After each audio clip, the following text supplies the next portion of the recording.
শাসন গ্রেপ্তার করলো প্রশাসনকে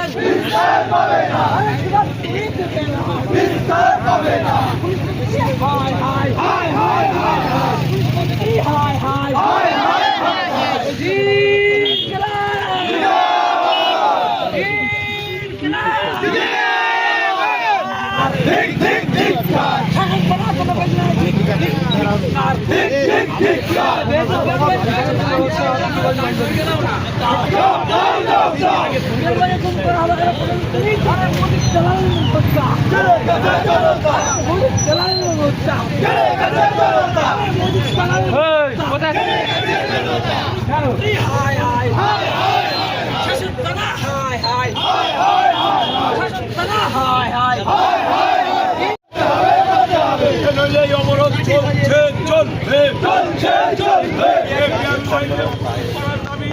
এই আন্দোলন চলছে চলবে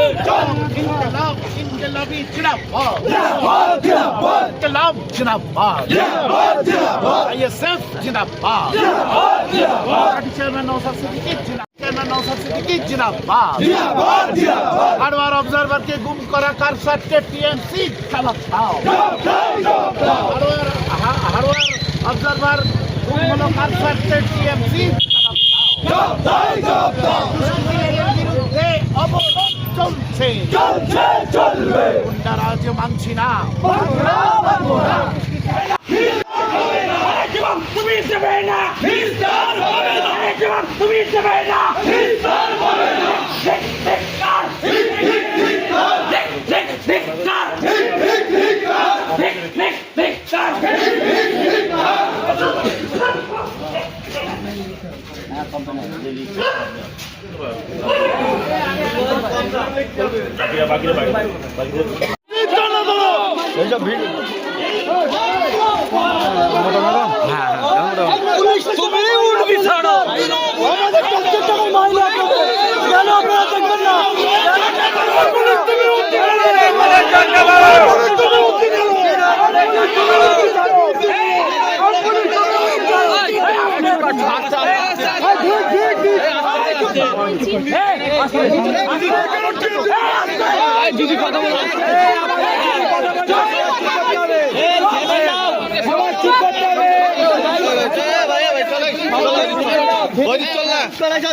আবার কি দেখছি চল কথা বলছো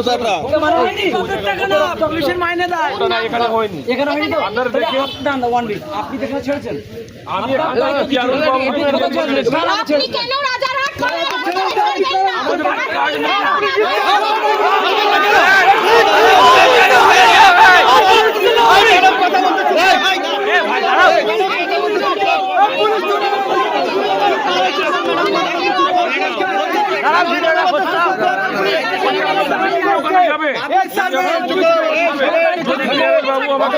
বলিনি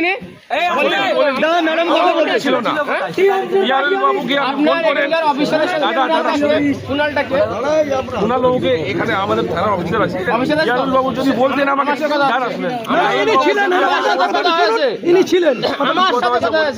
এখান থেকে বলেছে যে আমি রাজারহাট চৌমাথায় গিয়ে এখান থেকে রেস্কিউ করে নিয়েছি, ওখানে গিয়ে ছেড়ে দেবো, আপনারা রিসিভ করে আপনারা ওখানে বসুন। পিয়ারিল বাবু শোনেন আমার কথা বাবু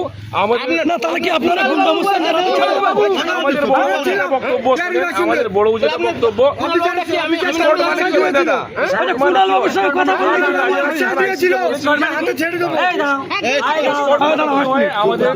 আমাদের থানা যত জুরিসডিকশন আছে সেটা ছেড়ে দেওয়া। পিয়ারিল বাবুকে সেফলি ওখানে অব্দি আমরা ছেড়েছি। সিসিটিভি ওখানে ফুটেজ আছে, আপনারা দেখে নিতে পারেন। কোথা ফুটেজ অনেক সেরকম ক্যাটেগরি লোক নেই ধনী অনেক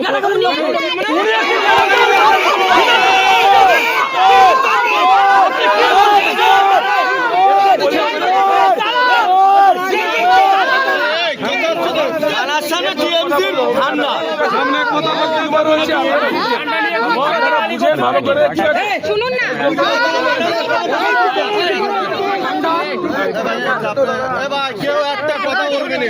আপনাদের কি উচিত ছিল? দেখতে পাচ্ছেন ওইখানে একটা জমায়েত শুরু ওনাকে হয়েছে, আমার রাস্তার safely- উপরে। এখানে যখন তৃণমূল এখানে যেটা করছে- বক্তব্য আছে রিটার্ন অভিযোগ দিলে দেবেন। আপনি চুপ করুন, আপনি এরকম কথা বলতে পারেন না। আপনি এইভাবে কথা বলছেন কেন? আপনি এইভাবে কথা বলছেন কেন? অভিযোগ আছে কিচ্ছু তৃণমূলের জমায়েত ছিল, ওটা হটাতে পারেননি কেন আপনারা? পিয়ারুল ভেতরে আটকে থাকবে কেন? থাকবে কেন? ওটা আটকে ছিল না দিদি, ওরা বড় বড় কালকে বক্তব্য আমরা রাখে। বুঝিয়ে দেবো এখানে। ওরা বড় বড় কাছে আজকে বক্তব্য রাখেছে। এতটুকু আছে, আমি বলে দিয়ে গেলাম। আজকে এতটুকু ওরা আছে, বড় বড় কাছে আজকে বক্তব্য রাখেছে, এতটুকু ঠিক আছে? আছে, আমি বলে রিটার্ন লিখছে, ও ই করছে। ঠিক আছে, আপনি কালকে যেটা করে আপনাদের না- বুঝিয়ে দিদি, দেবো। একটা কথা জিজ্ঞাসা করুন। কেস নাম্বার আপনাদের ঠিক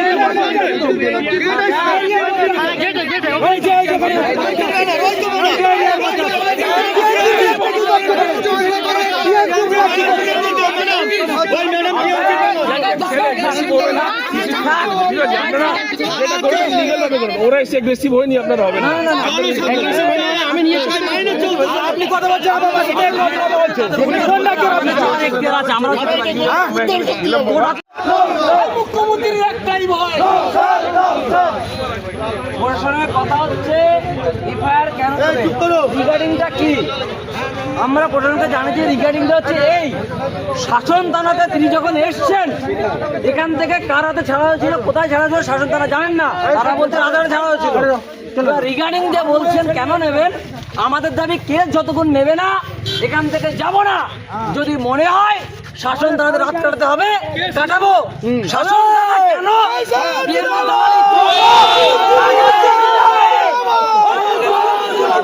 প্রশাসন কেন আজকে উর্দি খোলার মতো জায়গায় চলে এসছে চটি চাটতে চাটতে কোথায় গেছে শাসন থানাকে জবাব দিতে হবে কেস চালু করতে হবে এফআইআর নম্বর দিতে হবে আর রিগার্ডিং এর কথা জিজ্ঞাসা করছেন না রিগার্ডিং যদি না পারেন জিরো এফআইআর করে ছেড়ে দেন বাকিটা আমরা বুঝে নেব তারপরে প্রিয়াঙ্কাদি হামলা হয়েছে অর্থাৎ তাকে অ্যাটেম্প টু মার্ডারের উপরে আরজু করে কেস নিতে হবে এবং কেস নাম্বার দিতে হবে এবং এখানে বসে ধারা ইনক্লুড করতে হবে বিএনএস এর অনুযায়ী আর না পারলে কিভাবে করতে হয় সেটা আমরা দেখাবো আপনাদের এখানে পিয়ারুল এসছেন, অবশ্যই আসছি পুলিশ প্রশাসন কি বলছে?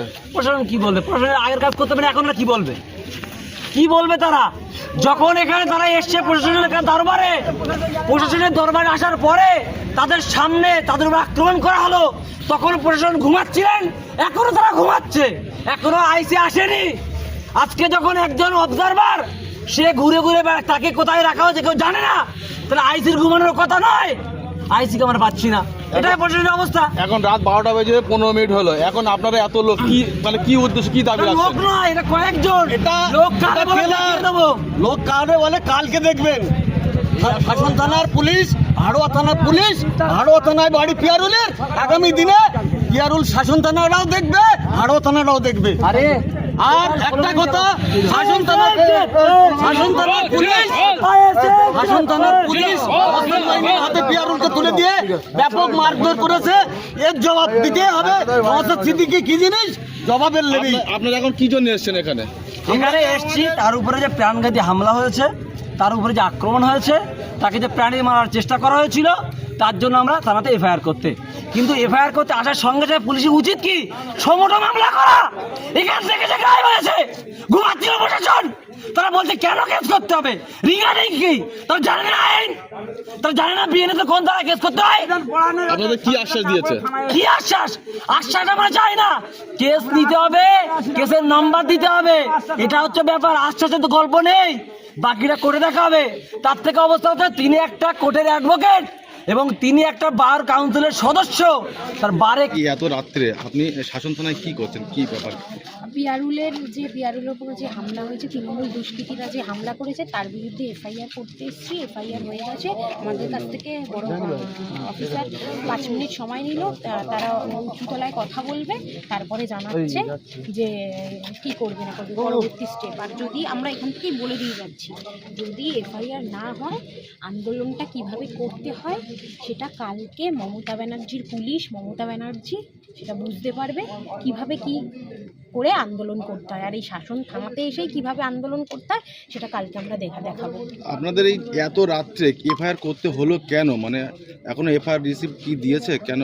না, এখন এফআইআর রিসিভ দেয়নি, উনি 5 মিনিট সময় নিল, এফআইআর রিসিভ দেবে। আর এফআইআর করতে হলো কারণ আমাদের হারোয়া বিধানসভার পিয়ারুলের ওপর যেভাবে তৃণমূলের দুষ্কৃতীরা অত্যাচার করেছে এবং যে জায়গায় ওকে ফেলে রেখে দিয়ে এসছে, রেস্কিউটা আমরা করেছি, সেখান থেকে রেস্কিউ করেছি, সে আজকে প্রাণে বেঁচে গেছে, তার ঈশ্বরের অনেক কৃপা, তাই জন্য সে আজকে প্রাণে বেঁচে গেছে। যেভাবে ওকে ওই ঝিলের ধারে যেখানে ফেলে রেখে দেওয়া হয়েছে, মানে আপনারা না দেখলে বিশ্বাস করবেন। আপনারা কাদেরকে সন্দেহ করেন? মানে সরাসরি সরাসরি এখানকার যারা তৃণমূল শাসন এলাকার যারা তৃণমূলের দুষ্কৃতী বাহিনী আছে, যারা গুন্ডা বাহিনী আছে, তৃণমূলের যারা এইসব কাজকর্ম করতে পারে, একটা ছেলেকে, সে যে পার্টি করুক না কেন, সে যে পার্টি করে, একটা ছেলের ওপর যখন এরকমভাবে একটা মানুষের ওপর যেরকমভাবে অত্যাচার করেছে, যেভাবে করেছে, তাদের আমি মানুষ বলে মনে করি না, তারা দুষ্কৃতী। এই তৃণমূলের দুষ্কৃতীরাই এটা করেছে, মমতা ব্যানার্জির পোষা দুষ্কৃতীরা এটা করেছে। আপনি প্রথম থেকেই দেখছি পিয়ারুলের সঙ্গে ছিলেন, হ্যাঁ, একটু প্রথম থেকে শেষ পর্যন্ত এই লাস্ট কি বার্তা দেবেন জনগণ বা যারা তাকিয়ে আছে? জনগণকে একটা কথাই বলবো, এই যে দুষ্কৃতীরাজ পশ্চিমবাংলায় শুরু হয়েছে, আপনারা 2026-এ যখন ব্যালট বক্সের সামনে দাঁড়াবেন, তখন এই কথাটা মনে করে যে চারিদিকে মানুষ কিভাবে এই দুষ্কৃতী তৃণমূলের পোষা দুষ্কৃতীদের হাতে আক্রান্ত হচ্ছে, সেই বুঝে আপনারা এবারে নির্বাচনে ভোটটা দেবেন। আপনার পরিচয়? আমি হলাম প্রিয়াঙ্কা বর্মন, রাজারহাট নিউ টাউন বিধানসভার অবজারভার। আর পিয়ারুল ইসলাম? পিয়ারুল ইসলাম হচ্ছে হারোয়া বিধানসভার অবজারভার। Thank you.